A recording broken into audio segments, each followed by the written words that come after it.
Shira, Daughter of the Dinosaurs, by Benjamin Michael Tanner. Chapter 2.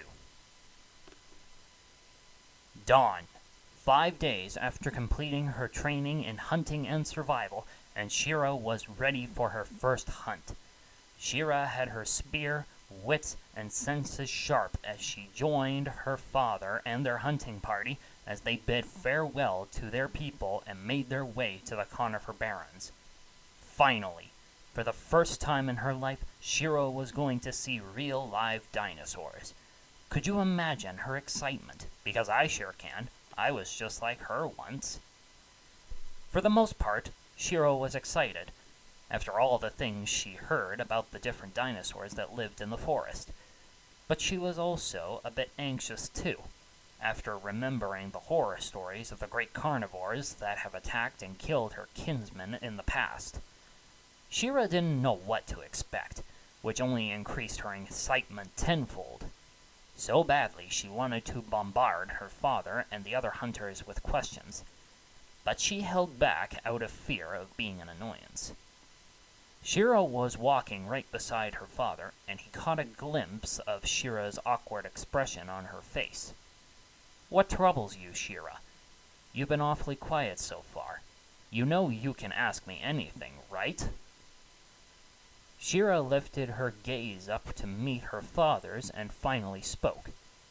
"Exactly what kind of dinosaurs are we looking for, and what other ones do you think we'll see?"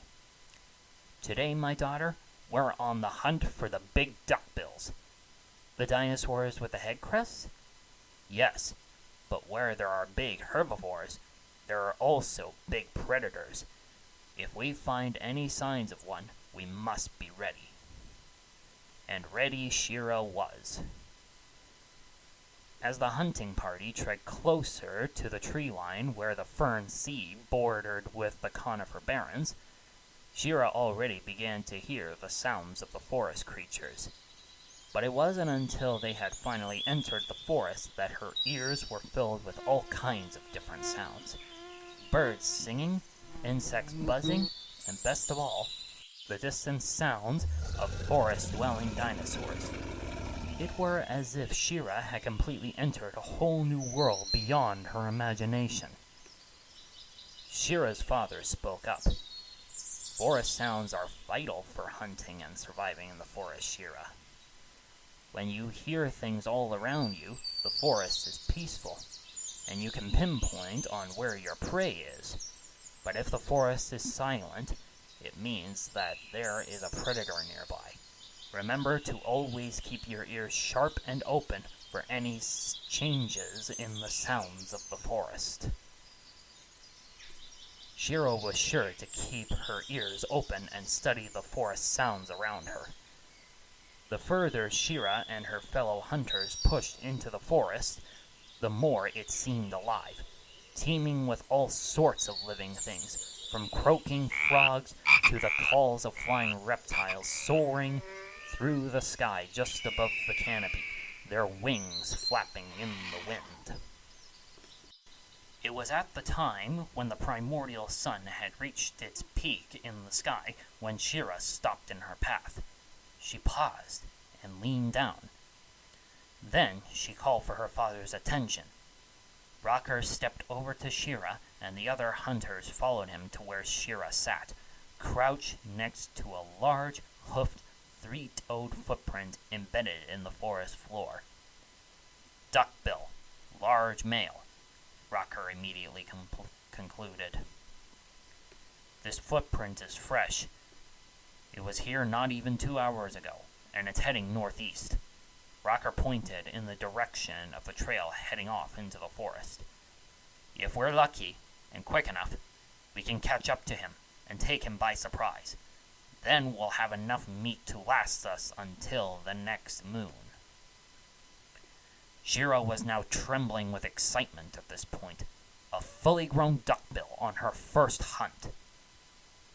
Rocker led the hunters off into the direction of the duckbill's footprints, and Shira followed close behind. They continued their tread for only 20 minutes when young Shira finally stopped. A stem of fern leaves caught her eye, but rather than being attracted to the leaves themselves, she was rather curious about what was on the leaves. A dark red substance. Shira touched it. It was still wet. Shira called for her father again. Rocker rushed over to her, and Shira showed him what she had found. He gazed at the fern for a moment, studying it. Then, as Shira had done before, Rocker touched the red leaves, smearing it between his thumb and finger. Then he put his fingers to his mouth and licked the red liquid. Blood. Shira's face froze. Duckbill blood. Rocker inspected the area, looking for any more traces of blood, and immediately found it. Huge splatters of blood on the surrounding vegetation of the forest floor. This duckbill is wounded. This is a good sign, Shira. Rocker turned towards his daughter. A wounded animal is easy prey, and the trail of blood it leaves behind makes for an easy way to find it. Rocker began to start off leading the hunt again, before suddenly pausing. After a moment of silence, he spoke. Shira, my daughter. Rocker turned to Shira. As this is your first hunt, how would you like to lead the hunt? Shira was surprised. Her father actually wanted her to lead the hunt for the duckbill. She glanced around at the other hunters, looking back at her with encouraging smiles. And after a moment or two of thinking about it, Shira proudly accepted the honor of taking the lead. Shira's eyes followed the drops of blood that trailed into the forest within, and began to follow ahead as the other hunters followed close behind. An hour later, and young Shira was still taking the lead of the hunting party, trailing the drops of dinosaur blood. Every few minutes, Shira would touch a splatter on the ferns. The blood was still fresh. Despite the amount of time they were tracing the duckbill, but still no sign of the body. Shira kept her patience. For Rocker had taught Shira well that taking your time was very important when tracking your prey. Another hour passed, and still nothing but the blood trail, still fresh. And even still, Shira continued to lead, until suddenly there came a loud honking sound deep within the forest. It's the duckbill, Rocker said to Shira. Shira heard the direction where the noise came from, and could tell how far away it was. Less than a mile, to the northeast. Shira signaled for the other hunters to follow as she raced ahead into the direction of the duckbill's death roar. Her body was pumping with adrenaline as her heart pounded with excitement. This was it. Shira was going to bag her first dinosaur, a fully grown duckbill. What a story this would be to tell the other children back home. Shira began to run even faster as she heard another bellow from the duckbill. It was closer this time, less than 10 kilometers ahead. Rocker and the other hunters kept pace with Shira as all together they bounded over fallen tree trunks and dodged low-hanging branches.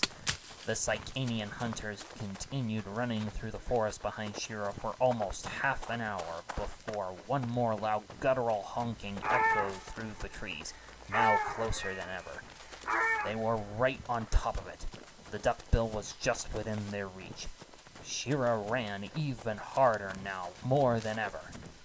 She was running so fast her father called for her to slow down, but Shira was too excited to listen, and she ran further and further into the trees, following the blood drops on the ground in front of her, until finally she stopped. There it was, right in front of her, the duckbill, and it was dead. Shira just stood motionless, frozen in awe and confusion at the sight of the dead duckbill.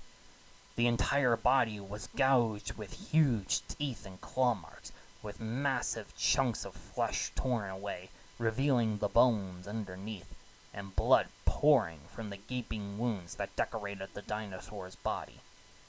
A moment later, and Rocker and the other hunters finally caught up to Shira.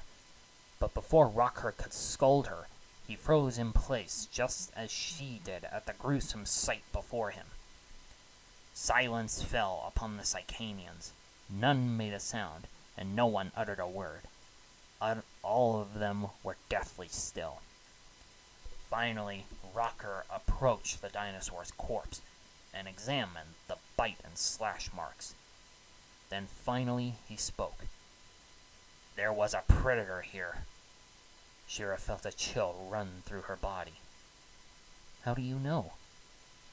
Rocker answered not with words, but by pointing towards the forest floor, where Shira followed his finger to the giant three-toed claw footprints that left the surrounding ferns trampled. Now Shira was more afraid than excited. "This duckbill was hardly touched," one hunter observed the body. "Why would whatever was hunting it first just kill its prey and then leave it uneaten? Predators never do that." "I don't know," Rocker replied. "But now that we actually have our duckbill, we should scrape together all the meat we can and hurry back to the village with haste. The predator may not be far away, and it may come back for its prize." As the other hunters gathered to salvage the dinosaur's meat, Shira stood off from the rest of the party, staring off into the direction of the huge tracks of the unknown predator left behind, deep into the forest, where she swore she could hear the faint hunting calls of carnivorous dinosaurs.